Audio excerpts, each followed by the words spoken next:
సంవత్సరంన్నర కాలం కావస్తా ఉంది ఈ కూటమి ప్రభుత్వం వచ్చిన తర్వాత. ముఖ్యంగా మాచర్ల నియోజకవర్గానికి సంబంధించి ఇక్కడ జరుగుతున్న అరాజకాలు కానివ్వండి, జరిగిన సంఘటనలన్నీ కూడా మీ ద్వారా ప్రజల దృష్టికి తీసుకెళ్ళాలి. కానీ బ్రహ్మారెడ్డి ఇచ్చిన అవకాశాన్ని దుర్వినియోగం చేస్తూ తన కక్ష సాధింపులకు మాచర్ల నియోజకవర్గాన్ని ఒక వేదికగా చేసుకున్నారు. మీరందరూ కూడా గమనిస్తూ ఉన్నారు. కూటమి ప్రభుత్వం అధికారంలోకి వచ్చిన ఏడాదిన్నర కాలంలో ఎన్నికల ఫలితాలు వచ్చి రాగానే అక్రమ కేసులు పెట్టి 54 రోజులు నన్ను జైలుకు పంపించిన పరిస్థితి. ఆ తర్వాత వరుసగా కూడా అక్రమ కేసులు పెడతా ఉన్నారు. మా పార్టీకి సంబంధించిన కార్యకర్తలు కానివ్వండి, మమ్మల్ని అభిమానించే ప్రజలు కానివ్వండి, వాళ్ళకి ఏమైనా ఇబ్బంది వస్తే వాళ్ళని కలవటం తప్ప అని అడుగుతాం. ఇప్పటి వరకు నా మీద 13 కేసులు అక్రమంగా కూడా నా మీద కూడా పెట్టినారని కూడా ఈ సందర్భంగా తెలియజేస్తాం. వాళ్ళ పార్టీకి, టీడీ పార్టీకి సంబంధించిన 2 వర్గాలు కూడా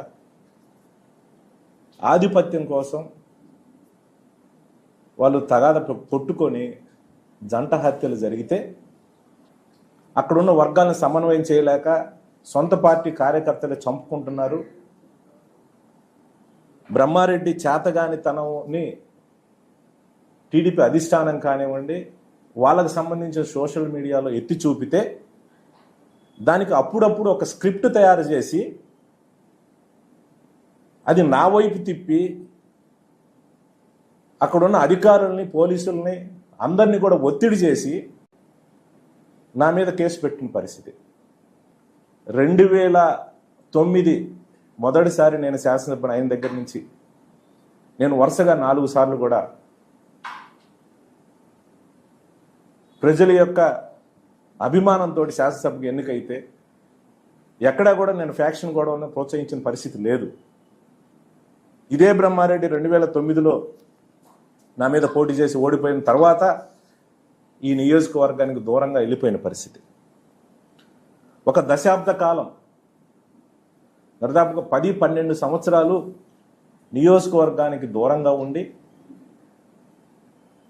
ఎక్కడా కూడా గొడవలు లేకుండా వీలైనంత వరకు సర్దుబాటు చేసుకుంటూ వచ్చిన పరిస్థితి నేను. కానీ నీకు అవకాశం ఇచ్చారు 2024లో. కానీ ఈ రకమైన రాజకీయం, ఈ రకమైన కుట్రతోటి రాజకీయం, గ్రామాల్లో ఆధిపత్య పోరుతో గొడవలు జరిగి అక్కడ ఏదన్నా గొడవల్లో ఎవరైనా చనిపోతే మాకేం సంబంధం ఉంటుంది? గతంలో ఈ సంస్కృతి ఎక్కడైనా ఉందా అని నేను అడుగుతా ఉన్నా. ఇలాంటి పరిస్థితులు ఎప్పుడైనా చేశారా అని అడుగుతా ఉన్నా. నీవు ఆనాడు నీకు ఫ్యాక్షన్ రాజకీయ సంబంధం ఉందని చంద్రబాబు నాయుడే నిన్ను పక్కన పెట్టిన పరిస్థితుల్లో ఈరోజు అదంతా నాకు పులవాలి, వాళ్ళకు అనుకూలమైన మీడియాలో నేనేదో ఫ్యాక్షనిస్ట్గా కూడా ముద్ర వేయాలని ఒక తపన, తాపత్రయంతో ఒకవైన అబద్ధ ప్రచారాన్ని చేస్తూ ఉన్నారు. ఇది పూర్తిగా నేను ఖండిస్తూ ఉన్నాను. ఇది సరైన పద్ధతి కాదని కూడా ఈ సందర్భంగా నేను తెలియజేస్తూ ఉన్నాను. ఏదైనా గ్రామాల్లో చిన్న చిన్న గొడవలు జరిగితే దానికి పీడీ యాక్ట్ పెడతారని అడుగుతా ఉన్నాను. వీళ్ళేమన్నా మావోయిస్టులా? వీళ్ళేమైనా దేశద్రోహం కేసులో ఉన్నారా? వీళ్ళేమన్నా స్మగ్లర్సా? రాజకీయ కేసులు ఏవైతే ఉన్నాయో చిన్న చిన్న సంఘటనలు ఆధారం చేసుకొని వాళ్ళ సోషల్ మీడియాలో పెద్దగా చూపించేసి ఈరోజు నియోజకవర్గంలో 6 మంది మీద పీడీ యాక్ట్ పెట్టిన పరిస్థితి. లేకపోతే మీడియా ముందు ఊగిపోతాం, మీడియా సాక్షిగా ఏదో అది పబ్లిసిటీ చేసుకోవడానికి ఒక రకమైన వార్నింగ్లు. నీ సంగతి చూస్తే ఎవరి సంగతి చూస్తే ఎవరు ఎక్కడ భయపడే వాళ్ళు ఎవరు లేరు. గడిచిన సంవత్సరన్నర కాలంలో నియోజకవర్గంలో ఉండే రేషన్ షాపు దగ్గర బియ్యాన్ని మంచికల్లు కేంద్రంగా నిన్నటిదాకా కూడా అక్కడ ఒక మిల్లు ద్వారా ప్యాకింగ్ చేసి బయటికి పంపించింది నీకు తెలియదా బ్రహ్మారెడ్డి అని నేను అడుగుతాను. డైరెక్ట్గా మెయిన్ రోడ్డుకి ఆనుకొని అక్కడి నుంచి ఖమ్మంపాడుకి మార్చి ఖమ్మంపాడులో ఒక మిల్లులో పేదల బియ్యాన్ని మొత్తాన్ని అక్కడ తరలించి అక్కడి నుంచి ప్యాక్ చేసేసి బయటకు పంపించింది నీకు తెలియదా బ్రహ్మారెడ్డి అని నేను అడుగుతా ఉన్నా. ఇవి కాదు, ఈరోజు చూస్తూ ఉంటే మార్కెటింగ్ యార్డ్ పేరుతోటి చెక్ పోస్టులు ఏర్పాటు చేసి చిన్న చిన్న రైతుల దగ్గర నుంచి చెస్ రూపంలో వాళ్ళకి ఎలాంటి రసీదు ఇవ్వకుండా డబ్బులు వసూలు చేస్తుంది నీకు తెలియకుండా జరుగుతుందా బ్రహ్మారెడ్డి అని నేను అడుగుతా ఉన్నా. నాగిరెడ్డి అనే ఒక చిన్న 25 సంవత్సరాల కుర్రోడు, వాడు ఏం చేయలేదు. వాడిని తీసుకుపోయి కిటికీ కట్టేసి కాళ్ళు ఇరిగిందా కొట్టిన పరిస్థితి, కాళ్ళు ఇరిగిన పరిస్థితి. వాళ్ళు ఏం దుర్మార్గం చేశాడు, అంత కొట్టాల్సిన అవసరం ఏముంది అంటున్నా. ఇది నేను హైకోర్టులో న్యాయ పోరాటం చేస్తా ఉన్నాను. ఇది ఎస్పీ గారు, కొత్త ఎస్పీ గారి దృష్టికి కూడా నేను తీసుకెళ్తాను. ఇలాంటి శ్రీనివాసరావు అనే మా ఎంపీపీ వాళ్ళ అబ్బాయిని హైదరాబాద్లో పోయి తీసుకొని అక్కడి నుంచి పిడుగురాల తీసుకొచ్చి పిడుగురాల పోలీస్ స్టేషన్లో కూర్చోబెట్టి విపరీతంగా కొట్టి హింసించిన పరిస్థితి. నిజంగానే ఉంటే పెట్టుకోండి. ఈ రకంగా వాళ్ళని హింసించి కొట్టే అధికారం మీకు ఎవరిచ్చినారని అడుగుతాం. ఈ సంఘటనను ప్రోత్సహించడంలో, తప్పుడు కేసులు కట్టడంలో, గ్రామాల నుంచి పోలీసులను అడ్డం పెట్టుకొని గ్రామాలకు రాకుండా బయటికి పంపించే విషయంలో బ్రహ్మారెడ్డికి నెంబర్ 1 స్థానం ఖచ్చితంగా ఈ జిల్లాలో మొదటి స్థానం అయితే ఖచ్చితంగా ఇవ్వచ్చు. ఎందుకంటే ఈరోజు చూస్తే దరిదాపుగా మాచర్ల నియోజకవర్గంలో 574 కుటుంబాలు పైచెలుకు ఈ రోజుకి కూడా ఊరు వదిలిపెట్టి బయట ఉండి ఆ ఎస్సీ ఎస్టీ బీసీ కుటుంబాలు అయితే